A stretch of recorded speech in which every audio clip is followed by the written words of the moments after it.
A store clerk is killed during a robbery in Tennessee. When the suspect claims it was an accident, police turn to forensic examiners to prove cold-blooded murder. 2 people are found brutally murdered in an Albany, New York boarding house. To capture the killer, investigators rely on 19th century technology. In Louisiana, a fisherman discovers the body of a murdered woman. A footprint left in blood is investigators' only clue to her killer's identity. When there are no witnesses to a murder, police must find other ways to solve their case.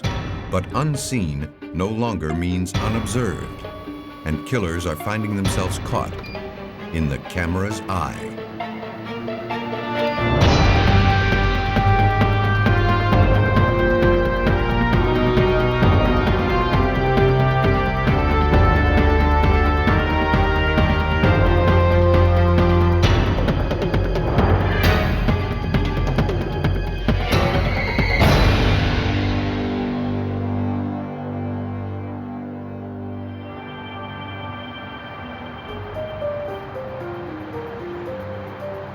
In this episode, some of the names have been changed. In the early morning hours of July 2nd, 1995, police in Chattanooga, Tennessee received a 911 call. A man had discovered the bullet-ridden body of a store clerk inside a local gas station convenience store. Investigators and forensic technicians from the Chattanooga Police Department responded to the scene. In the back storage room, detectives located the male victim. The manager later identified him as 34-year-old employee Lenny King. He had been shot in the arm and twice in the chest by a large caliber weapon that had been fired at close range. Investigators found handcuffs locked to the sink next to the victim's body. As technicians began processing the scene for evidence, they found bloodstains on the outside of the door leading into the storage room. Examiners determined that the blood had originated from the victim. The team next made their way into the service area of the store. The cash register and safe had been cleaned out. The homicide appeared to be the result of a robbery gone bad. The killer had made off with more than $2,000. But technicians were unable to locate any fingerprints left behind by the robber. Investigators hoped that the store's security cameras could provide some clues. When the manager played the surveillance tape, investigators realized the suspect had been caught on video entering the store. And as the manager watched images of the cash register and safe being cleaned out, he believed he recognized the robber. It looked like a former employee named Jason Rhodes. The manager pulled his files, looking for more information. According to employment records, the 22-year-old had only worked at the store for a few weeks. And the victim, Lenny King, had trained him. According to the manager, Lenny King was a well-liked and valued employee who treated everyone with kindness. But King had complained that Jason Rhodes was lazy and inattentive, and Jason didn't take the job very seriously. After his training period was over, Jason only showed up for work once and then quit. At the police station, detectives reviewed the surveillance video again. The tape, which consisted of a series of still photographs shot every 2 seconds, simultaneously displayed images from the store's 2 security cameras. As they watched the images frame by frame, they noticed that the suspect was brandishing what appeared to be a .357 revolver as he walked into the store. But a time and date stamp on the video obscured the image of the victim being approached by the gunman and forced into the storage room. And that room, where the victim was killed, was out of the camera's range. Investigators were able to print a clear image of the gunman. To confirm the killer's identity, police showed a photograph of the suspect to Jason Rhodes' father. Heartbroken by what he saw, Mr. Rhodes positively identified the man in the photo as his son. When asked if he knew his son's present whereabouts, the father said that Jason and his girlfriend, Sonia Altman, had left town the same day Lenny King was found murdered. Jason hadn't told his father why he was leaving, but he did say that he probably would not be coming home. Mr. Rhodes gave investigators a description of his son's truck. Police had positively identified Lenny King's killer. And based on the senselessness of the murder, Sergeant Rodney Bowman knew they needed to apprehend Jason Rhodes quickly. Well, we're looking for a young man that definitely didn't have any value to life. We really at that time had no idea if he might be drug-induced or what his behavior was. All we knew is that this was a deliberate act. It appeared to be a deliberate act, and we needed to get this man off the street. Detectives theorized that the suspect and his girlfriend would eventually contact their loved ones. They began tracing all the calls made to members of their families. Within hours, the tactic paid off. Jason's girlfriend, Sonia Altman, had contacted her grandmother, and the call was traced to a hotel in Nashville, Tennessee. Descriptions of the suspect, his girlfriend, and the vehicle they were traveling in were forwarded to the Nashville police. On the evening of July 3rd, Nashville authorities spotted Jason Rhodes' truck as it pulled into a gas station. As the suspect exited his vehicle to fill up, detectives moved in. Jason Rhodes was placed under arrest on suspicion of aggravated robbery and murder. His girlfriend, Sonia Altman, was also placed under arrest.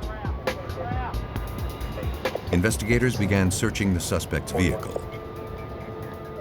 On the front seat, police found a money bag that contained several $100s in cash. Detectives also found a box of ammunition for a .357 handgun, the same type as the one used to murder Lenny King. The following day, Chattanooga police traveled to Nashville to question Jason Rhodes about the homicide. At first, he denied any knowledge of the crime. But when confronted with the evidence against him, he decided to cooperate.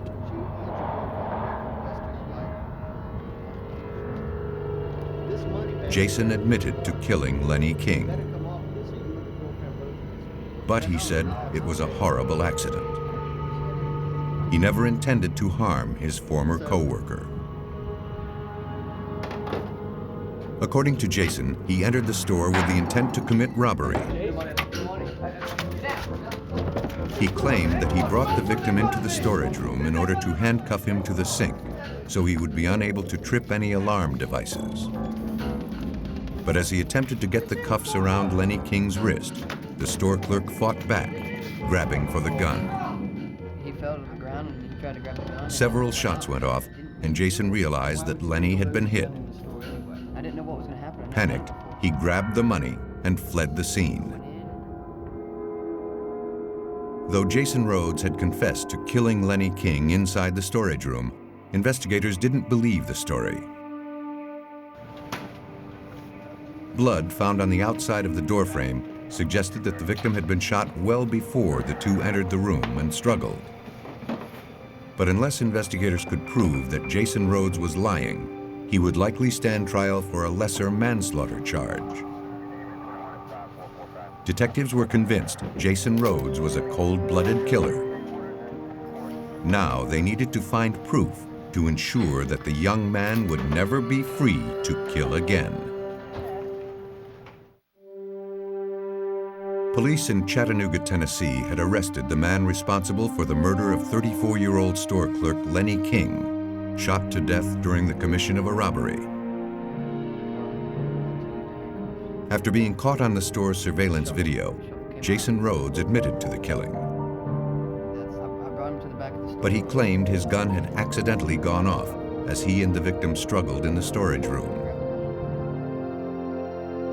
Detectives scrutinized the video frame by frame, looking for proof that Jason Rhodes was lying and that the murder had been premeditated. Then, in one of the frames, they noticed that the victim's knees appeared to buckle, and he grabbed for his arm soon after Jason Rhodes entered the store. Homicide Detective Sergeant Tim Carroll theorized the suspect began shooting as soon as he walked in. Once we got the video slowed down where we could see it, Sergeant Rodney Bowman and I both agreed that Jason Rhodes came in the store and shot from the get-go. It wasn't just going in the back of the storeroom and wrestling around and gun going off. Investigators knew that if they could prove Jason Rhodes fired as soon as he entered the store, they could charge him with premeditated first-degree murder. But that would not be easy. Where Jason Rhodes is positioned in the video, it's underneath all this date and time stamping. We can't see any muzzle flash, we can't see the weapon actually jerk. So our theory is we got to get this video enhanced where we can either eliminate the wording or can we see a muzzle flash. Investigators turned to scientists at the U.S. Department of Energy's Oak Ridge National Laboratory. There, Ken Tobin heads the Image Science and Machine Vision Group. His expertise lies in analyzing video images in order to extract data that is not readily visible. He agreed to work the case. The tape that we received from the Chattanooga Police Department was typical low quality. It had a split screen characteristic, which meant there were two video cameras that were in the actual store where the robbery took place. They were both displayed simultaneously on the camera. But the camera that actually caught the shooting of the store proprietor had him very far away. It was obscured by the time and date stamp, which was posted in the upper left-hand quadrant of the image, and it didn't look very possible to see anything new. To confirm investigators' suspicions that Lenny King was fired upon before entering the back room, Tobin needed a clear image. First, he would have to remove the date and time stamp from the video. To do that, he applied computer software to the images as part of a process referred to as subtraction analysis. The analysis works by comparing each frame of video to the next, and then eliminating images that remain constant and unchanged throughout. So the subtraction process in this case, the goal is to remove everything that's constant in the scene. The shelves, the coffee pot, the time and date stamp, which was superimposed over part of the image, and leave nothing but, for example, in this case, the muzzle flash itself and the recoil of the body, the person holding the gun as it was fired. Through subtraction analysis, Tobin was able to capture a blip in the video that was previously obscured by the time and date stamp. And it appeared to be the muzzle flash from Jason Rhodes' gun.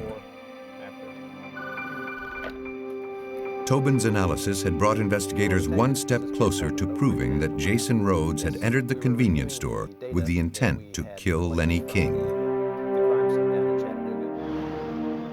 But to win a first-degree murder conviction, they needed to be certain that the blip uncovered by Tobin's analysis was in fact a muzzle flash and not a glitch in the video itself. To find out, detectives returned to the convenience store to conduct their own experiment. Using the same .357 Magnum revolver used in the murder, they fired the weapon into old phone books, making certain to be in view of the store's surveillance cameras. We fired it into like a couple of old city directories in that same corner area, but not in the same area where this time stamping was. So we fired several rounds and of course recorded on the store surveillance film, and then our crime scene people also videotaped it as well. Likelihood that this is consistent with a The video of the reconstruction was sent to Ken Tobin for a comparison with the one taken during the actual crime. Now we have the firing here. When he compared the muzzle flash from Sergeant Carroll's gun to the blip on the video taken at the time of the murder, he concluded they were consistent in shape and intensity. When that flash is taking place. Investigators now had the evidence they needed to prove that Jason Rhodes' story was a lie. And one isolated frame of video had been the difference in proving first-degree murder. You pulled the trigger. I would compare what Oak Ridge National Lab did on this one little section of video to one drop or hair of DNA. It was that crucial. Without what they did, we didn't have what I would consider the video DNA for this case. To avoid the death penalty, Jason Rhodes, on the advice of his attorney, pled guilty to first-degree murder and aggravated murder. Police believe Jason Rhodes entered the store knowing he would kill the clerk who could identify him. After shooting him in the arm as he walked in, Rhodes forced Lenny King into the storage room. After a struggle for the gun, Jason shot the victim twice more in the chest at close range. He exited the back room and proceeded to rob the store of $2,000 in cash. Jason Rhodes was sentenced to life in prison. His girlfriend, Sonia Altman, was convicted of being an accessory after the fact and sentenced to 2 years in prison. Jason Rhodes' crime was exposed through state-of-the-art technology. But to solve a double murder in Albany, New York, investigators must rely on a 19th century invention. On the morning of July 3rd, 1994, Gary Lang went to check on his mother-in-law at a boarding house that she owned and operated. When he arrived, he noticed her stereo on the steps. The mail hadn't been collected, and the back door was wide open. Inside, the house was in shambles. Then, lying on the kitchen floor, he discovered the brutally beaten bodies of his 86-year-old mother-in-law, Josephine Zurich, and a tenant, Walter Peskowski. Investigators from the Albany Police Department rushed to the home. Police technicians carefully documented the entire house. Blood and debris were everywhere. Detective Anthony Bruno was shocked by what he saw. The house looked literally as if someone had picked it up and shaken it and set it back down. I don't think, aside from the kitchen table, there was a piece of furniture that wasn't turned over. There wasn't a drawer that hadn't been pulled out and emptied, thrown on the floor. The kitchen itself was covered in blood. There was nowhere to walk on the kitchen floor without stepping in blood. The blood stain patterns found throughout the kitchen were consistent with having been caused by blunt force trauma injuries. And it was likely that a cane with a bloody handle found on the floor was the weapon used to bludgeon the elderly victims. As investigators struggled to find evidence that could point them toward the killer, they uncovered another possible weapon. On top of the kitchen table, they found a cooking pot, dented and stained with blood. For investigators, all of the evidence suggested that the two victims had unwittingly stumbled upon a robbery in progress. And it appeared that the killer or killers had left in a hurry. Autopsies confirmed that both victims had died as a result of massive blunt force trauma to the head. 55-year-old Walter Peskowski had also been strangled. Each of the victims had been struck dozens of times, and the injuries were consistent with having been caused by both the cane and the pot found in the kitchen. The medical examiner determined that the murders had likely occurred between 10 and 11 p.m. the previous evening. Hopeful that the evidence recovered from the crime scene might yield some clue to the killer's identity, detectives brought it to the Albany Police Crime Lab. While processing the bloody pot believed to have been used as a weapon, Detective Dean Halprin noticed what appeared to be a fingerprint on the inside wall. And if it was in fact a print, recovering it would not be easy. The material the pot was made out of isn't something that we've had good results with because it has pockmarks, depressions, plus it's very bent out of shape from being struck against the victims. But after it was actually processed with the powder, we could see that we had something in there. We had a print. But the excitement was short-lived. Though investigators had found evidence that could place a suspect at the scene, they couldn't get the camera in the position necessary to obtain a detailed image. Without that, they would be unable to compare it to a suspect print, if and when one emerged. The pot is small, difficult to stick a camera in and get a good picture. Numerous attempts were made at doing that. And we had pictures of the print, but they were not of the quality needed to make an identification. How'd you make out? Examiners concluded that any attempt to lift the print with adhesive would likely destroy it. You think, And dismantling the murder weapon was not an option. more with it? I think they'll be able to. As evidence, the print appeared to Let be me know useless. when you know which way we're going. Thanks. Investigators would have to find another way to identify the killer. Police turned to Josephine Zurich's son-in-law, Gary Lang, for help. After listening to him describe his mother-in-law, police couldn't imagine why anyone would have wanted to harm her. Josephine Zurich was an 86-year-old Polish immigrant who had lived in that home, raised her family there since she immigrated to the United States. She was a law-abiding citizen. Everyone in the neighborhood knew her. She was known for baking pies for people in the neighborhood. The son-in-law added that Walter Peskowski, a tenant in the house, had also become close to Josephine and the family.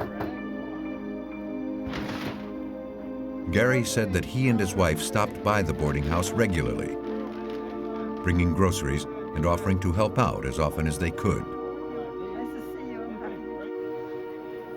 He recalled that Josephine had recently had problems with one of the younger tenants who rented the basement apartment.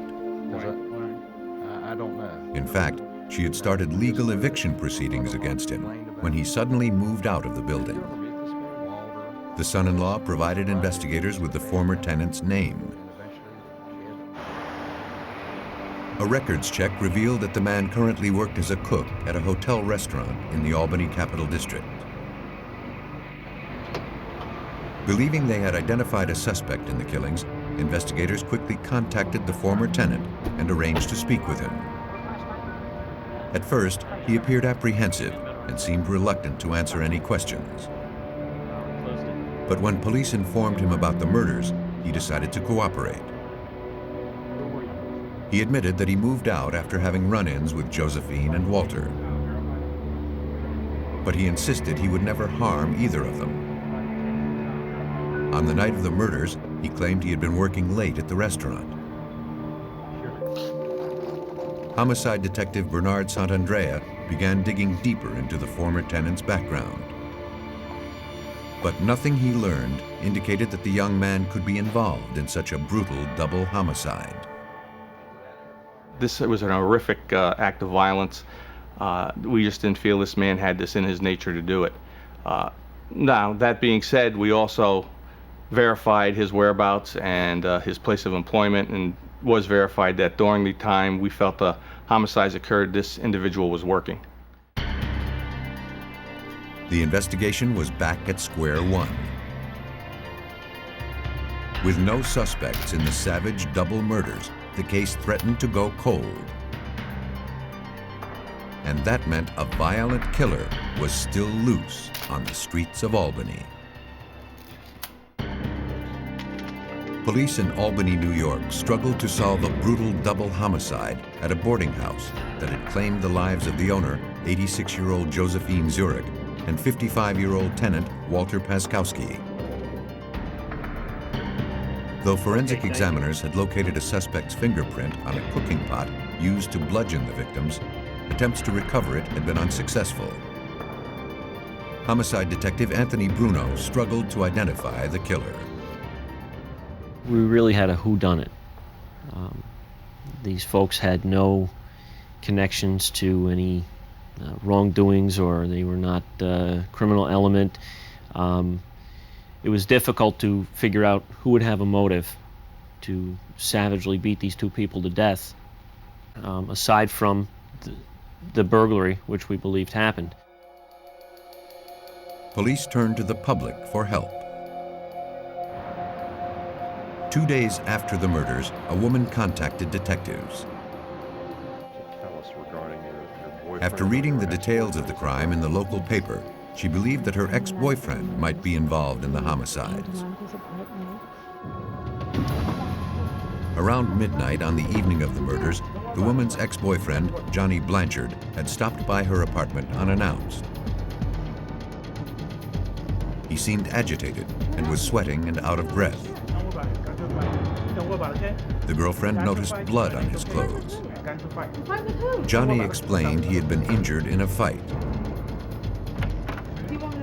But as he changed out of the bloody clothes, there were no injuries visible on his body. He refused to answer any more of her questions and left. She hadn't heard from him since. Johnny Blanchard was well known to Homicide Detective Sergeant Bernard Santandrea. He had an extensive criminal record, which included drug charges and violent assaults. Johnny Blanchard was familiar to me and other investigators in the office. We've known him over the years, knew that he had a propensity for violence, that he would be the type of personality that could commit such a crime. Blanchard's records revealed that he had grown up in a house close to where the murders occurred. And he was rumored to be currently squatting in an abandoned home located next door to the victim's residence. Police believed they had finally identified a suspect in the murders. Now they needed to find Johnny Blanchard. His photograph was distributed to all area patrol officers. The following evening, Albany police spotted Johnny Blanchard hanging out near a downtown alley. He was placed under arrest and brought in to speak with homicide detectives. Under questioning, Blanchard was arrogant and uncooperative. He denied knowing the victims and insisted he had no information about the murders. After requesting that a lawyer be present, he asked to make a phone call. After a few hours of questioning, Johnny finally asked if he could call his former girlfriend on the telephone, and he wanted to speak to her before he spoke any further to us. Blanchard wanted to find out what his ex-girlfriend had told police. But while he was on the phone, he was overheard admitting that he had stolen a television and some jewelry from the boarding house. When police confronted the suspect with the information, his attorney showed up. And he refused to allow his client to answer any more questions. Though police had overheard a partial confession, they knew it would never be allowed in as evidence in a murder trial. Still, it gave them an opportunity. The owner of the vacant house where Blanchard had been squatting allowed investigators to search the property. There, they recovered a television set and some jewelry that was later identified as belonging to victim Josephine Zurich. Though convinced of Johnny Blanchard's guilt, investigators knew their case was still only circumstantial. To prove murder, they needed hard evidence that could place the suspect at the scene of the crime. Though a fingerprint had been located on one of the murder weapons, police had been unable to get a clear image of the print. Investigators turned to forensic experts at the Connecticut State Police Crime Lab. There, specialist Paul Penders agreed to work the case. After examining the print inside the pot, he realized there would be only one way to get Albany police the evidence they needed to make their case. We knew that there were some difficulties with lifting the print, it being a blood print and so forth, and it would have to be pretty much done off the photography. The comparison would have to be made with a photograph. But that was easier said than done. Penders would have to find a way to precisely place a camera inside the pot in order to generate a clear image of the evidence. This impression is inside the pot, in the side of the pot, and we need to get a photograph of it straight down from 90 degrees to produce an actual size photograph. You couldn't get a conventional camera in that. Then, Penders had an idea. Though modern cameras could not be manipulated into the position needed, older cameras could. He decided to use a 19th century bellows camera, which was constructed using what is called a slide rail system. The slide rail allows the lens to be moved or slid into place, detached from the body of the camera. The system allows for greater access to images that are in hard-to-reach locations. Penders was able to slide his lens directly over the latent fingerprint. The film is another key component of the process. Each frame of film is 4 inches by 5 inches, much larger than the standard 35mm width. The major advantage of the 4x5 camera is you photograph the object already its exact size. So it's already life size. There's no question about enlarging it or reducing it. And the amount of information on that large piece of film far surpasses what a 35mm frame can give you. The procedure was successful. Using his bellows camera with the slide rail system, Paul Penders was able to get a high-contrast photograph of the fingerprint inside the pot. Now, examiners looked to the evidence to prove that Johnny Blanchard had carried out the murders. When the print photographed from inside the pot was compared with known fingerprints taken from Blanchard, examiners concluded they were identical. Is that our man there? Johnny Blanchard was subsequently charged with 2 counts of murder. Based on the evidence, investigators believe that Johnny Blanchard broke into the boarding house intent on robbing the place. But when 86-year-old Josephine Zurich and 55-year-old Walter Paskowski interrupted the burglary, Blanchard reacted by savagely beating them to death. Johnny Blanchard was found guilty of 2 counts of murder, depraved indifference, and burglary. He was sentenced to 60 years to life. Suspects with no obvious connections to their victims are difficult to identify. But oftentimes, murders are carried out by those closest to the victim. Just across the Mississippi state line, the Pearl River in southeastern Louisiana is known to sport fishermen as a haven for largemouth bass. On May 21, 1996, a man headed toward the river in search of a perfect fishing spot. As he made his way through a small clearing, he discovered a decomposed human body.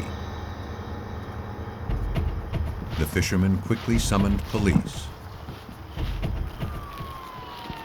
Within minutes, officers and forensic technicians from the St. Tammany Parish Sheriff's Department arrived at the location.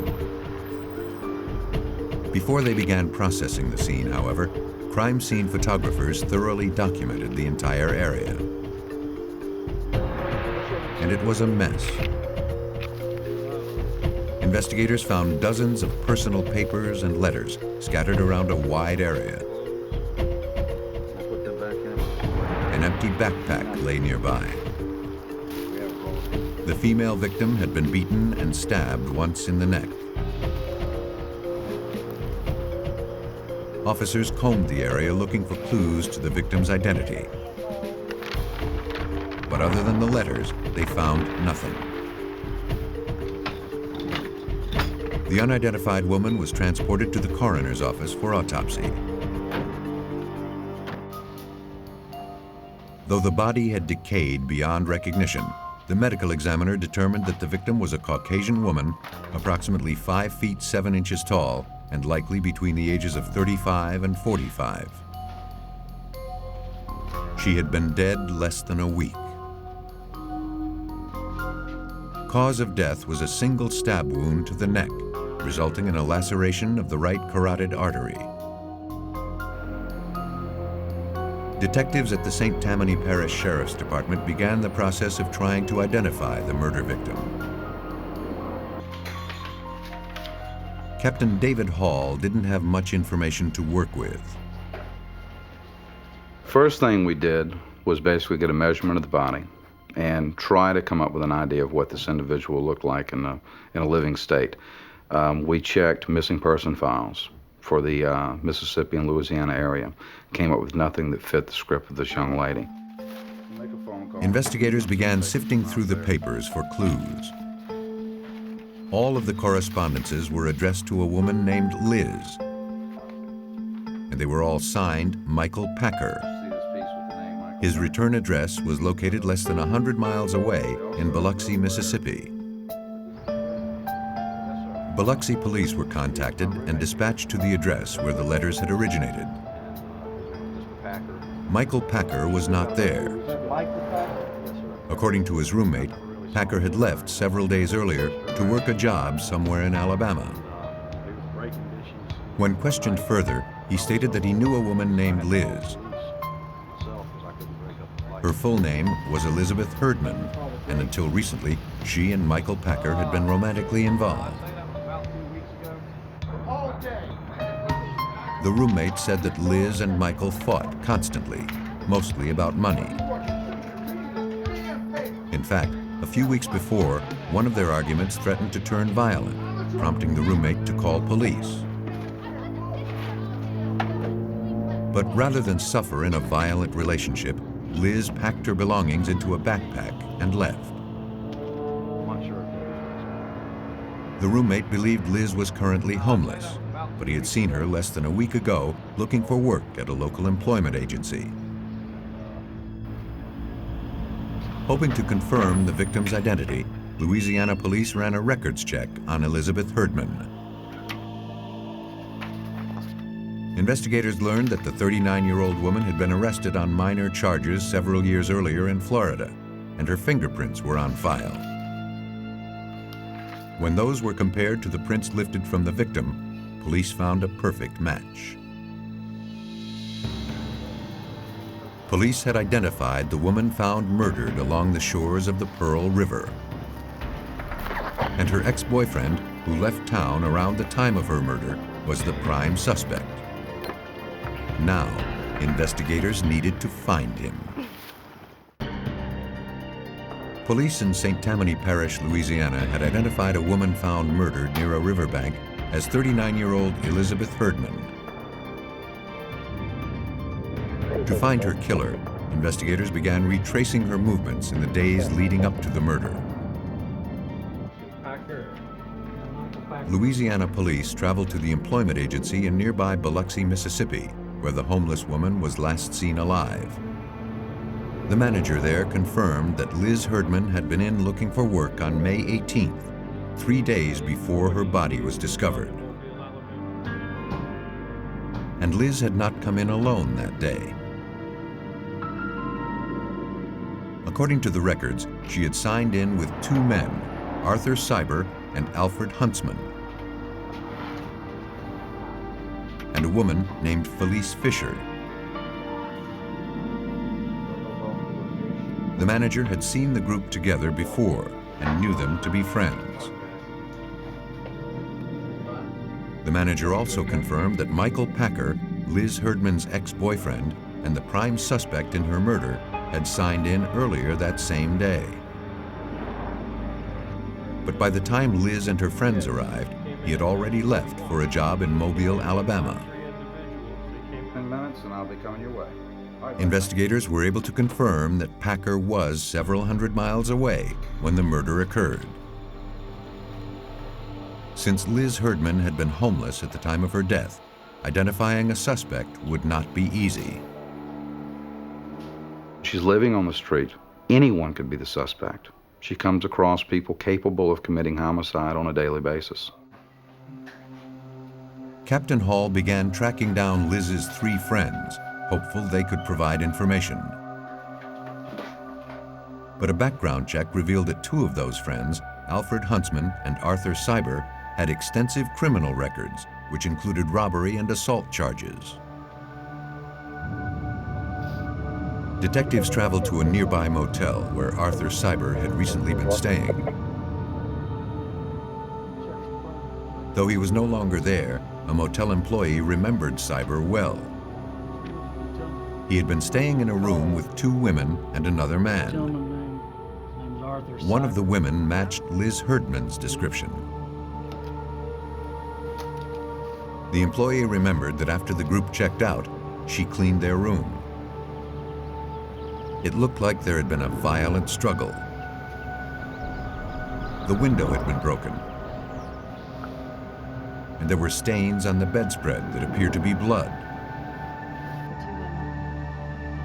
The motel employee hadn't seen anyone from that group around since, and they hadn't left a forwarding address. The information led investigators to now believe that Liz Herdman's friends were involved in her murder.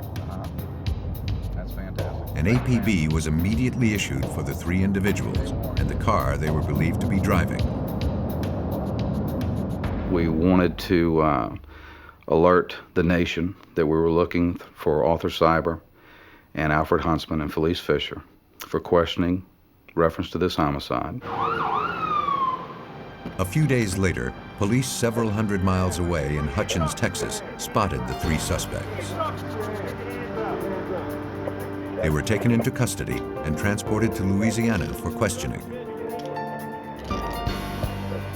Police searched their vehicle and collected its contents, including 6 pairs of shoes, some papers, and a few articles of clothing. Under questioning, Alfred Huntsman admitted that he had information about the murder.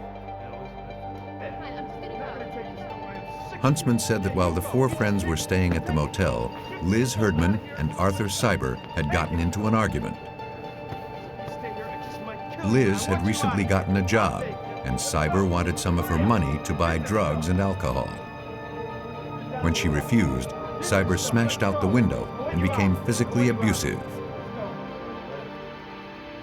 Eventually, things calmed down, and a short while later, Cyber suggested that they all go into town. But according to Huntsman, Cyber drove the group to an isolated spot at the Pearl River. He said he wanted to go for a walk with Liz to privately apologize for his behavior at the motel. Several minutes later, Arthur Cyber emerged from the woods, alone and covered with blood. He had murdered Liz, and the motive was robbery. Cyber threatened to kill him and Felice Fisher if they went to authorities. Huntsman insisted he and Felice never left the vehicle. When confronted with the statement, Arthur Cyber denied the accusation. Though he had been present at the river when the murder occurred, He said that it was Alfred Huntsman and Felice Fisher who carried out the homicide. Elizabeth, your girlfriend? Right off the bat, one started giving up the other, pointing the finger. That at least lets us know that we've got the three parties responsible. And from there, you just start to meticulously break down the lies that they're giving you and ultimately end up with the truth.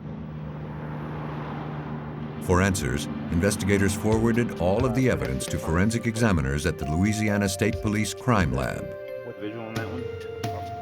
It was now up to them to find a way to prove which of the suspects had viciously killed Elizabeth Herdman. Yeah, it's very interesting. Police in St. Tammany Parish, Louisiana, had 3 suspects in custody for the murder of 39-year-old Elizabeth Herdman. But with the suspects pointing the finger at each other, investigators needed to find a way to expose the killer's identity. They turned to examiners at the Louisiana State Police Crime Lab. There, forensic scientist George Shiro began scrutinizing the evidence collected from the crime scene. He focused his attention on a yellow piece of paper stained with the victim's blood. As he examined it more closely, he noticed a shoe print. On its own, he realized that the print would not be enough to establish the killer's identity. Though all 3 suspects admitted being at the Pearl River, each denied being near the victim when the murder occurred. To determine who was lying, Shiro first needed to know where the evidence was found in relation to the victim's body. For that, he turned to the crime scene photographs. In the photos, he observed several yellow pieces of paper. But after digitizing and enlarging the photographs, he saw that only one was stained with blood, and it was located just inches away from the victim's head. Now, Shiro looked to determine which of the suspects had left the print.